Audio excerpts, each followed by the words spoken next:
नागनाथाचा औंढा.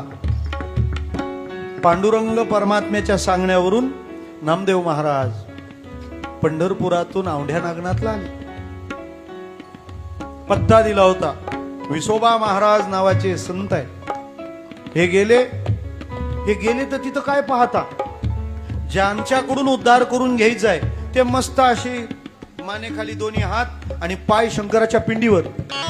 यांनी परत चेक करून पाहिलं, नक्की तेच आहेत ना हे, कारण हे असं काहीतरी विपरीत.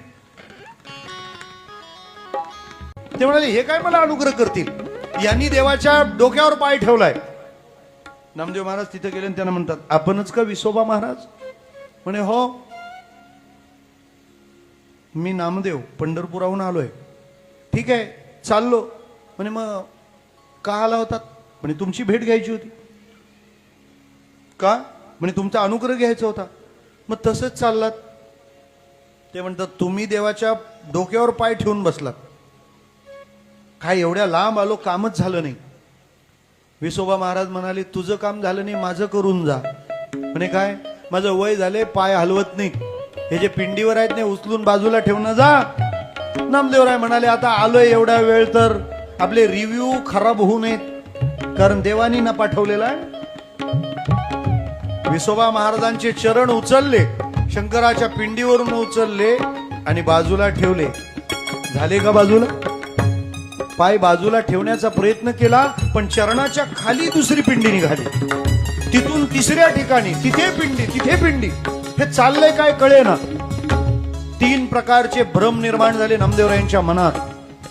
काय कळे ना, म्हणजे यांनी पिंडीवर पाय ठेवलेत का पिंडीनी यांचे पाय डोक्यावर घेतलेत, का सगळीकडे पिंडीच पिंडी आहे, त्याच्याशिवाय दुसरं काही नाही.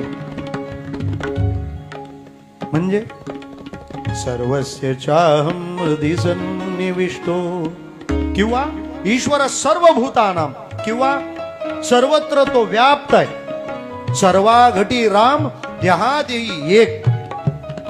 हे कळलं. नामदेवरायांना ध्यानात आलं. महाराज एक लक्षात घ्या,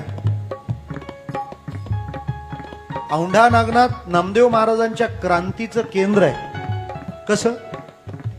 आधी गुरुदेवांचे पाय फिरवले आणि नंतर डायरेक्ट देऊळच फिरवलं. फिरविले देऊळ जगा माझी ख्याती, नामदेवा हाती दूध प्याला.